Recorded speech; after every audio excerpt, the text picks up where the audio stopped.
우리는 이제 야고보서 2장을 살펴보는데 야고보서 2장을 쭉 읽으면서 우리는 왜 야고보서가 오해를 받았는지 알만한 구절들이 많이 나오고 있다는 것을 보게 됩니다. 야고보서 2장은 그 자체로 야고보가 행함을 통해서 혹은 믿음의 무엇인가를 더해서 구원을 받는다라고 주장하는 근거가 되는 구절들로 가득 차 있다라고 말하는, 그래서 사람들에게 오해를 받은 그런 성경 말씀들의 가장 많은 부분들이 등장하는 그런 곳이기도 합니다.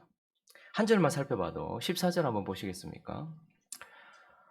내 형제들아, 만일 사람이 믿음이 있노라 하고 행함이 없으면 무슨 유익이 있으리요? 그 믿음이 능히 자기를 구원하겠느냐? 이 한 구절만 봐도 2장 전체의 내용 전체를 압축하면서 뭐라고 느껴집니까?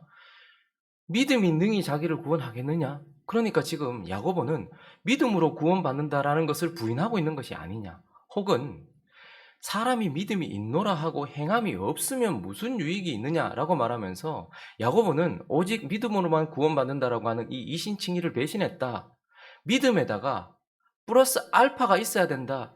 마치 카톨릭이 그러한 것처럼 예수 그리스도 그리고 그분을 믿는 믿음에다가 플러스 뭔가를 있어야 된다라고 말하는 것처럼 마치 지금 야고보가 구원은 어떻게 그 믿음이 너를 구원하겠느냐라고 말하면서 믿음으로 구원받는 게 아니라는 믿음을 부정하는 것처럼 느껴지기도 하고 혹은 믿음 플러스 알파가 있어야 되는 것처럼 여겨지기도 하는 것, 그렇게 오해받은 그런 구절들이 야고보서 2장에 많이 등장하고 있습니다.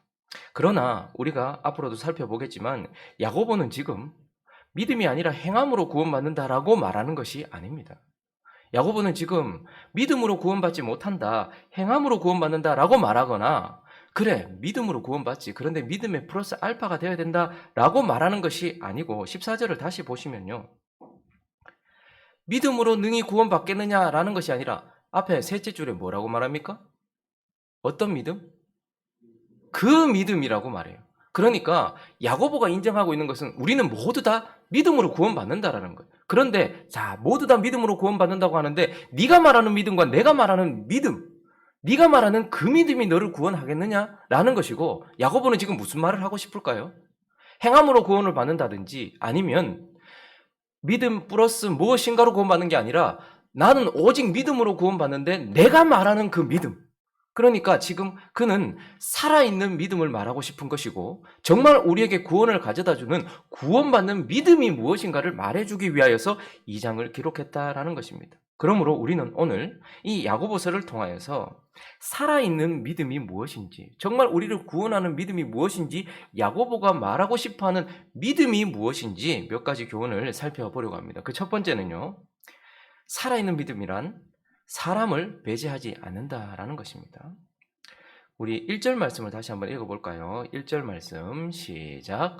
내 형제들아, 영광의 주 곧 우리 주 예수 그리스도에 대한 믿음을 너희가 가졌으니 사람을 차별하여 대하지 말라.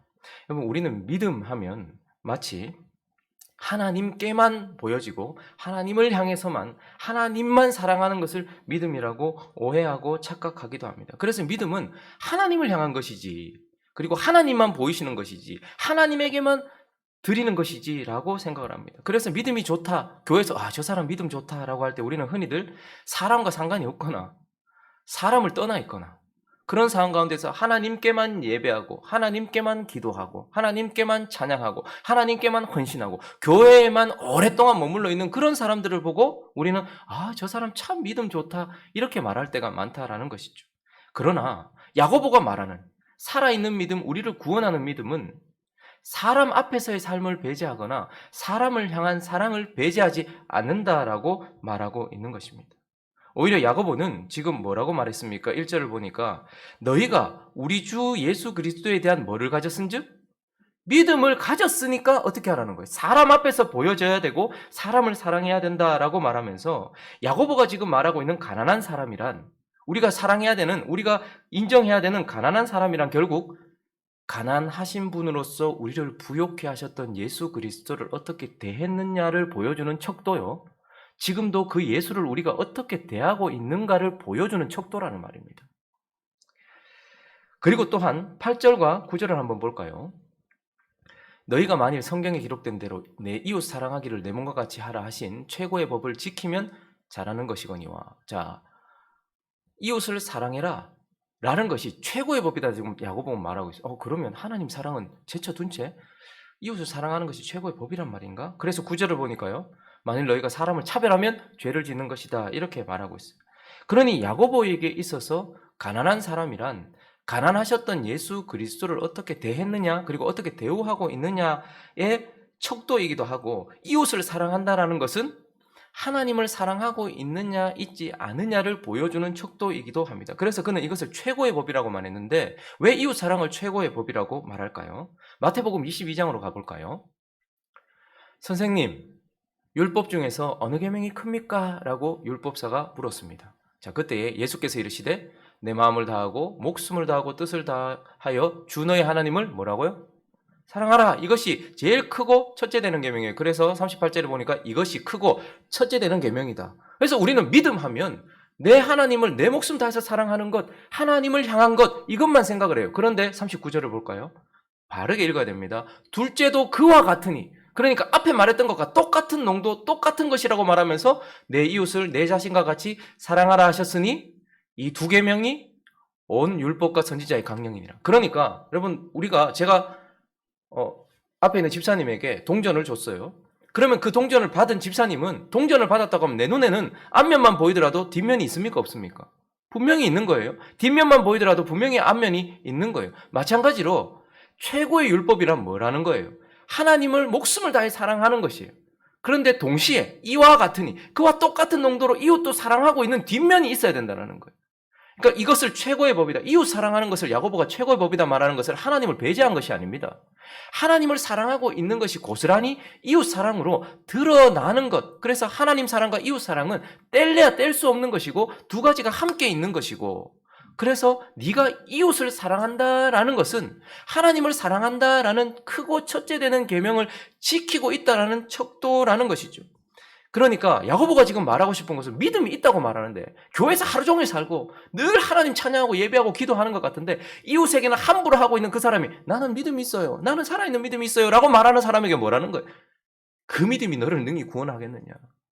사람을 사랑하지도 아니하고 사람 앞에서도 드러나지 않는 사람을 함부로 대하고 있는 너의 입과 너의 삶이 그 믿음이 너를 구원하겠느냐. 그 믿음이 너를 구원하겠느냐라고 말하면서 살아있는 믿음이란 하나님 앞에서 살듯 사람 앞에서도 살아가는 것이요 하나님을 사랑하듯 이웃도 사랑하는 것 그것이 야고보가 말하는 믿음이다라는 것입니다. 그리고 또 야고보가 지금 말하고 있는 살아있는 믿음, 구원받는 믿음이란 율법을 배제하지 않는다라는 것입니다. 12절을 한번 읽어주시겠습니까? 12절 시작.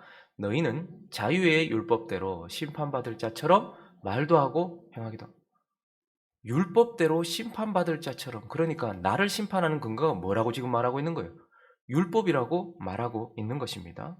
우리는 흔히 믿음이라고 하면 이제 율법을 버려야 되는 것처럼 율법과 이제 전혀 상관없어진 것처럼 그래서 율법을 가르치고 있는 구약 성경은 없어도 되는 것처럼 생각하면서 살아가는 경우가 많아요. 그래서 율법 얘기하면 율법주의. 복음을 믿음으로 구원받은 자가 왜 율법을 들여다보냐라고 말하면서 그래서 우리는 믿음하면 율법을 버려야 되는 것처럼 그리고 율법을 바라보면 잘못된 것처럼 생각을 합니다. 그러나 오늘 야고보는 우리에게 뭐라고 말합니까? 살아있는 믿음이란 우리를 구원하는 믿음이란 결코 율법을 버리지 않는다. 율법을 배제하지 않는다라고 말하고 있어요. 자, 그러면 우리가 율법으로 구원받는 것입니까? 아님에도 불구하고 왜 야고보는 이렇게 오해될 만한 소지가 있는 이 율법에 대해서 이렇게 강조하는 것입니까? 12절을 다시 한번 보시면 너희는 자유의 율법대로 심판받을 자처럼 말도 하고 행하기도 하라 라고 말하면서 율법이라고만 말하지 않고 앞에 자꾸 뭔가 형용사를 붙여요. 자유의 율법이라고 말하고 있습니다. 자, 그러면 야고보가 말하는 율법은 무엇일까요? 야고보는 율법이란 하나님의 형상이다라고 말하고 있어요. 우리 또한 하나님의 형상이지만 예수 그리스도 또한 하나님의 형상이지만 하나님이 어떠한 분인지를 보여주는 아름다운 빛이라는 거예요. 모든 종교들마다 신을 섬기죠. 그리고 모든 종교들마다 신을 섬기는 종교들마다 뭐가 있습니까? 형상이 있습니다. 그 신을 보여주는 형상이 있어요. 그런데 오직 기독교만은 그래서 가톨릭에서 자꾸 형상 만들고 하는 거 우리가 싫어하는 이유가 뭐냐면 기독교는 형상이 없어요. 그럼 하나님은 우리에게 하나님의 형상 안 주신 것입니까? 하나님은 우리에게 뭘 주신 것입니까? 율법을 주신 것입니다. 그래서 그 율법 안에는 하나님이 어떤 성품을 가지고 계시는가가 드러나요. 하나님은 어떤 분이신가가 율법을 통해서 드러난단 말입니다. 모든 신을 섬기는 종교들은 무엇인가 형상을 만들어 놓고 이게 하나님이다, 자기가 섬기는 하나님이다 라고 말하고 있어요. 그러나 하나님은 우리에게 무엇을 주신 것입니까? 보이지 않는 그분의 율법, 그분의 말씀을 주신 것이란 말입니다. 그러므로 율법이란, 야고보가 지금 말하고 있는 율법이란 무엇입니까?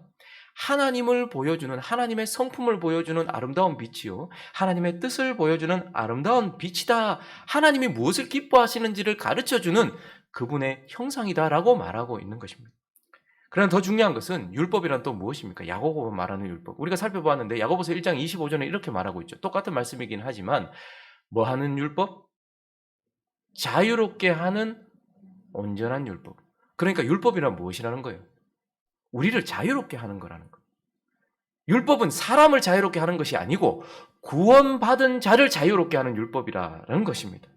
이게 무슨 말입니까? 율법을 주시기 전에는 먼저 은혜가 항상 있어요. 이집트에서 종노릇하고 있었던 이스라엘 백성들에게 하나님은 어린 양의 피를 허락하셨어요. 그래서 그 어린 양의 피로 말미암아 유월절과 무교절을 지난 하나님의 구원받은 백성들이 거기에서부터 자유를 얻어 나왔어요.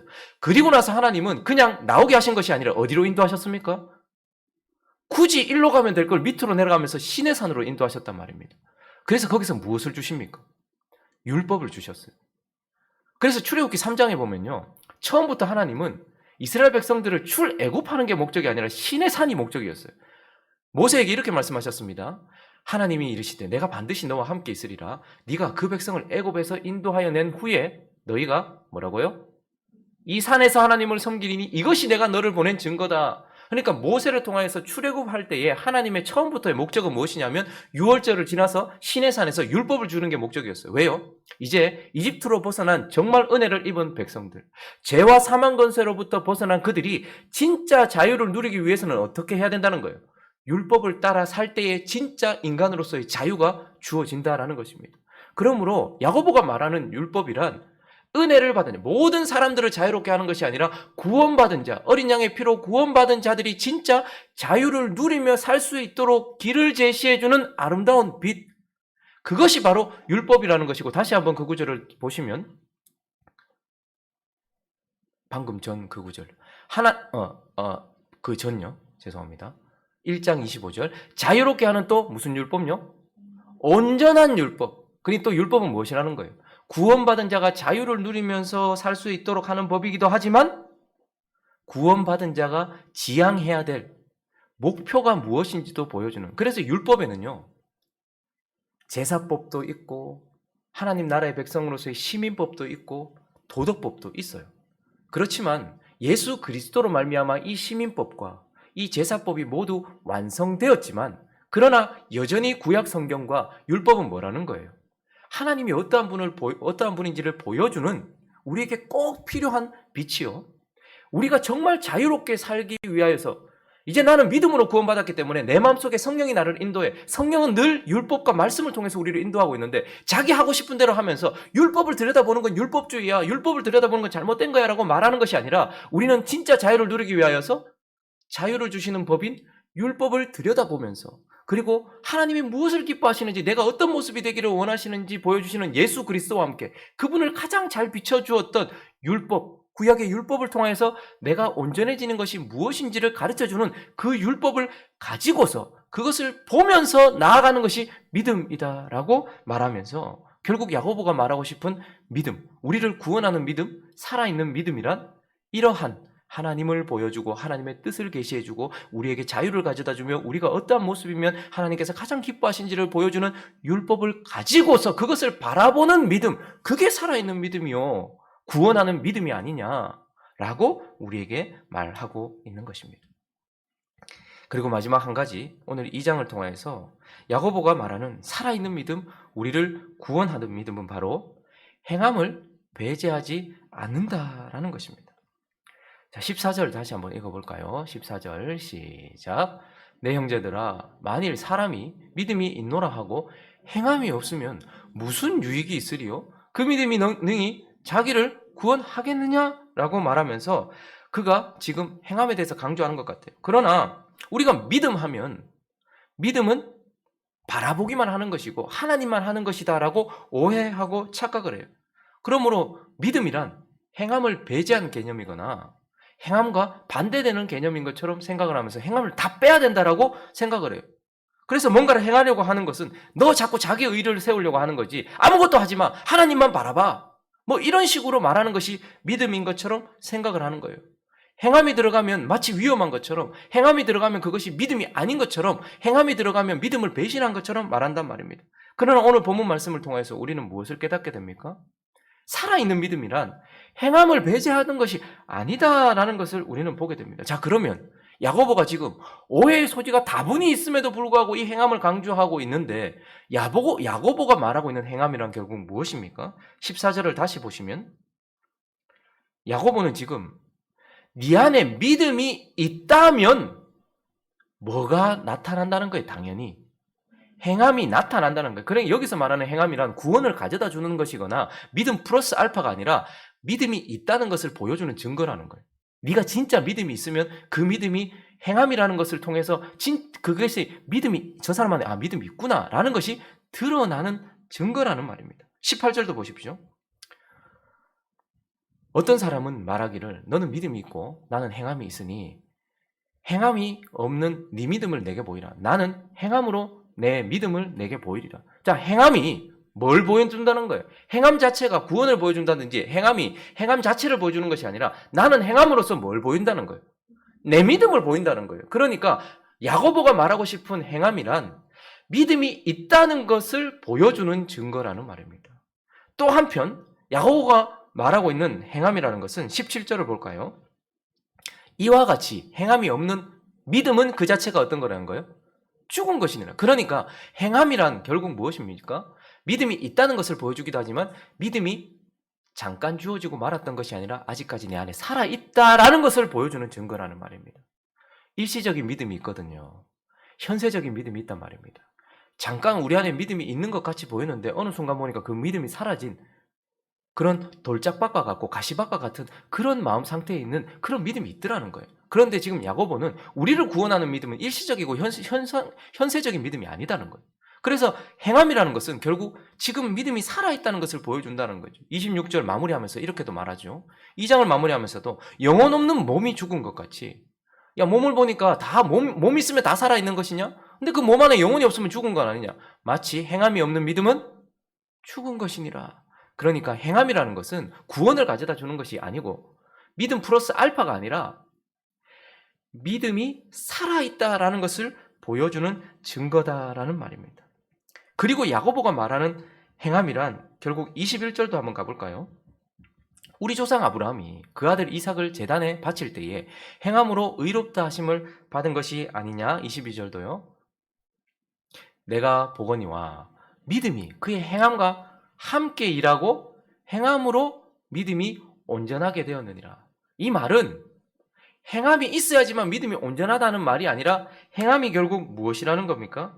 행함은 이 믿음이 진짜다라는 것을 증명하는 증거라는 것입니다. 믿음 플러스 알파를 말하고 싶은 것이 아니라 믿음이 있고 믿음이 살아있으면 이게 맞구나라는 것을 증명하는 거예요. 그래서 창세기 15장에 하나님이 아브라함을 그의 믿음으로 의롭게 여기셨어요. 네가 아들을 낳을 것이고 네 자손이 모래알과 같이 많을 것이다 라는 그 말을 아브라함이 믿었단 말입니다. 그런데 그때에도 아브라함의 믿음으로 하나님이 그를 의롭게 하셨어요. 그런데 그의 믿음이 정말 계속 있었고 살아 있었어요. 그래서 창세기 22장에는 어디까지 가는 거예요? 아브라함이 그렇게 100세에 얻은 아들을 바치기까지 행함이 나타나기까지 갔다라는 거예요. 그러니까 아브라함은 15장의 믿음으로 의롭다함을 받았지만 22장의 행함으로써 그 믿음이 진짜다는 것을 증명했다라는 것을 우리에게 말하면서 행함이란 결국 내가 믿음이 있다라는 것과 살아있는 믿음, 구원받는 믿음이 있다라는 것과 그 믿음이 살아있다라는 것과 이 믿음이 참이다라는 것을 증거하는 증명이다라고 우리에게 말씀하고 있는 것이죠. 그러므로 살아있는 믿음은 뭐라는 거예요? 동전의 양면처럼 하나님을 사랑하면 이웃을 사랑하는 것이 딱 붙어서 같이 나와야 되는 것처럼 복음을 받아들였다면 율법을, 그 복음을 더 명확하게 보여주는 율법을 딱 붙어서 가지고 있는 것처럼 믿음이라는 것은 반드시 행함이 함께 있는 것이다 라고 말하면서 율법이나 외적인 것이나 행함을 말하는 것이 아니라 살아있는 믿음을 말해주고 있다라고 우리는 오늘 본문 말씀을 통해서 믿음을 보게 되는 것입니다. 말씀을 정리하겠습니다. 자, 이제 우리는 행함과 믿음을 비교하는 것이 아니라, 대조하는 것이 아니라 나의 믿음과 야고보가 말하는 믿음을 대조 비교해 봐야 합니다. 야고보가 우리에게 아주 도발적으로 다시 질문합니다. 그 믿음, 네가 구원받았다라고 말하고 네가 지금 가지고 있다라고 하는 그 믿음이 너를 능히 구원하겠니? 라고 묻는 야고보를 통해 하시는 하나님의 질문 앞에 우리가 섰을 때에 우리가 아멘 할 수 있으려면 어때야 된다는 거예요? 하나님을 사랑하는 것처럼, 하나님 앞에 사는 것처럼 사람들 앞에서, 이웃 앞에서 그들을 사랑하는 사랑이 담겨 있는 믿음이어야지 아멘 할 수 있다라는 것입니다. 복음을 믿음으로 구원을 받았다면 그 복음을 계속해서 계시해주고 우리 안에 계신 성령이 계속해서 빛을 비춰주시는 도구가 되는 율법을 바라보고 있고 그 율법대로 나아갈 때에 우리는 아멘 할 수 있다라는 것입니다. 그리고 하나님이 내게 주시는 대로, 하나님이 말씀하시는 대로 내가 믿습니다라는 것이 입에만 있고 생각에만 있는 것이 아니라 내 삶 속에서 행함으로 드러날 때에 나는 아멘 할 수 있다라는 것입니다. 거룩한 주일 예배 드리고 또다시 우리에게 주어진 일상으로 이제 돌아가는 한 주를 시작하는 오늘 이 시간에 나는 능히 내 믿음이 나를 구원할 수 있는 살아있는 믿음입니다. 구원받는 믿음입니다. 라고 아멘할 수 있도록 나의 믿음을 다시 한번 점검하고 그러한 믿음으로 살아가는 저와 여러분 되시기를 예수 그리스도 이름으로 축원합니다.